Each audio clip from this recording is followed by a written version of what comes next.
Hi and welcome back to my channel. Today we're going to talk about flash and ambient blending, or Flambient as some people like to coin it. It is the method that I choose to use, but you may use various different methods for shooting real estate. So you could be using just ambient shooting, you could be using your flash and ambient, you could be using HDR, or you could just be doing exposure blending. Whatever you choose, there's pros and cons for everything.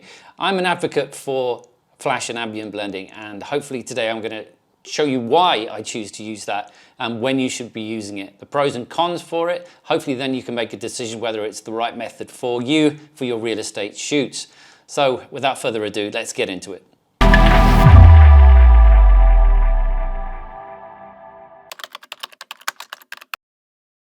First of all, it's quick. It's actually a lot quicker than you think. It's faster than doing HDR, especially if you're doing HDR properly. If you're using a HDR in Photoshop and you're doing it through the channel method, then it will take you some time. If you're just taking some bracketed shots, open them up in Lightroom and expecting Lightroom to fix your HDR by simply merging to HDR, then I'm afraid you'll be very disappointed. The results you get from that can be all done from one single exposure if you're shooting in RAW. Get one RAW file, stick it into Lightroom, adjust the highlights and the shadows, and you'll get the same result as you'll get from bracketed shots and merging to HDR in Lightroom. So I do not recommend doing that. If you're going to do HDR, learn to do it properly and do it properly in Photoshop using channels. Second pro is accurate colors. Using the flash, make sure that you kill ambient light and keep the color that exists in the room without any diffraction. It also cuts down on your color cast, which really helps when you're editing and speeds things up massively. Another pro is it really helps control light that comes in, shining off reflective surfaces such as wooden floors and marble floors. And finally, it really helps you control your highlights. It stops blown out highlights appearing through windows, and also bright lights are controlled internally as well. Okay, with those pros in mind, we're now just going to jump into Lightroom. I'm going to show you some examples of exactly what I mean. Okay, you can see this interior shot of a lounge. We've got this wood up against the wall here, and we've also got windows to the left-hand side, which you can't see. And what's happened is the outside light, the ambient light, has made blue color tones appear in the wood. So you lose that nice dark wood color. It's also got color cast on the sofas, blue and orange. And also around by the window here, we can also see more orange and blues coming in at the back. And this chair also has blues. But it's not a bad ambient shot because there's no actual windows or anything directly in front of the camera blasting towards your lens. But once we hit the flash and blend those together, you can see the color of the wood has come back. The color cast has gone from these sofas.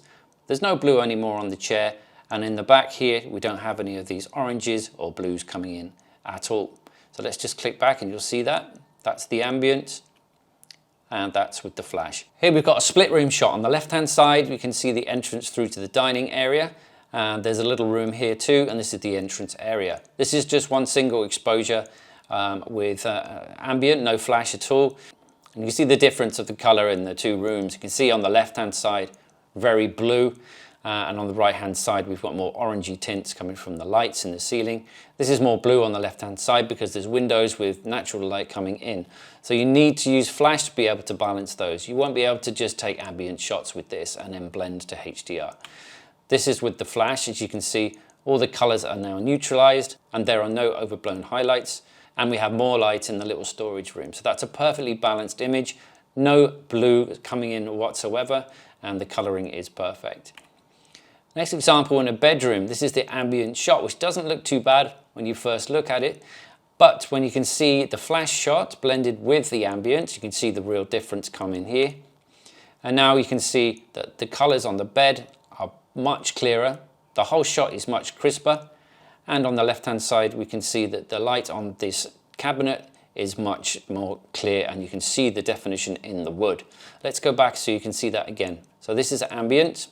And you can look at this side here to compare. Go back to the flash and you can see the detail in the wood, and it's not blown out or hazy. Same with the bed. You can see blues on the bed and highlights coming off the sheets. With the flash and ambient blending, it's completely got rid of that, and everything is really crisp and clear. Same with this photo at the back, Same with this piece of art at the back. This is the flash and ambient blend. Go back to the ambient and you can see the difference here. We've got reflections coming from the windows behind me, just diffusing that and losing a lot of clarity and color. But use the flash and you'll get a perfectly clear picture. Finally, I'll just show you this one as well. So this is just an ambient shot again. Please do take note of the window. We're losing all clarity through the window. We've got slightly blown out and blue areas around the bed from the light coming in, and also on this wooden area here on this table you can see the blues and also the discoloration and loss of clarity. With the flash blended in, you've got all of the detail and color back into that wood surface, like it or not, and we've got a view that we can actually see. On this one is not exactly a great view, but most of the time you'll want to see the view, especially if it's a sea view or something like that. So let's go back again, and you can see, look at this wood on the right hand side, and then back to the flash, and also look at the bed here and the clarity of the edges of this bed and the color, and now you can see that's much clearer, and you get less crinkles showing in the sheets, which is always an added bonus. Now, I see a lot of negative remarks about flash and ambient blending, and I can understand why. A lot of people overdo it or they don't do it correctly. I've got some examples here I can show you of how you can do it so it becomes like almost like a natural light photo. Let's have a quick look on my screen. So we've got a few here. I'm just going to click through. The importance of these is to make sure you're not making the outside area, the view, super surreal. You don't want it to be really dark. You want it to be natural. Also, you want to bring in shadows. You want a little bit of reflection from the light on the surfaces, and you also want to make sure that you've got shadows coming in where they should be. Here's another one. You can see the outside view is there, but it's not like it's painted on the window.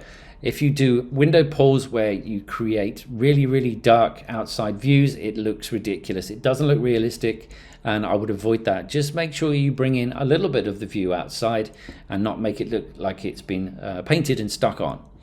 Here, make sure you have some light showing coming in. You don't want to kill the natural light coming in. You want it to look as real as possible. You want a little bit of reflection, you can see like this coming off the tiles. You want it to look realistic, and also make sure that you have natural shadows like this coming from the back of chairs and furniture, perpendicular to the sunlight coming in.